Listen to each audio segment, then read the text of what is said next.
बाजारात अनेक जण पीओपीच्या आणि शाडूच्या मूर्तींना प्राधान्य देताना पाहायला मिळत आहेत। मात्र पुण्यातील मूर्तिकार अभिजित धोंडफळे यांनी एक खास मिश्रण तयार केलंय जे पर्यावरणपूरक तर आहेच, पण त्यासोबतच त्या मूर्ती अवघ्या अर्ध्या तासात विरघळतात। लाडक्या बहिणी किती कमी झाल्या आहेत, राज्यातील बहिणींवर अन्याय होतोय असा आरोप अंबादास दानवे यांनी केला।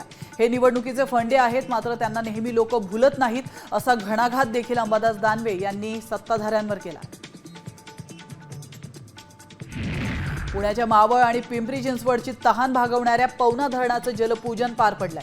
हे धरण 95% भरलंय।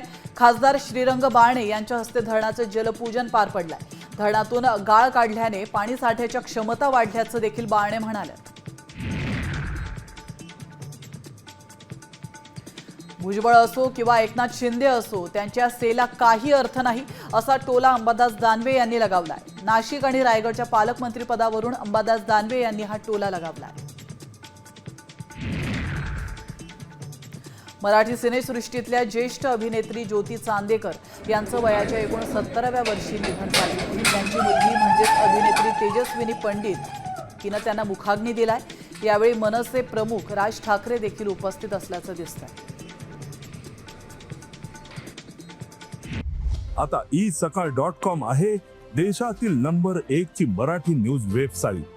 प्रत्येक अपडेटसाठी isakal.com ला नक्की भेट द्या।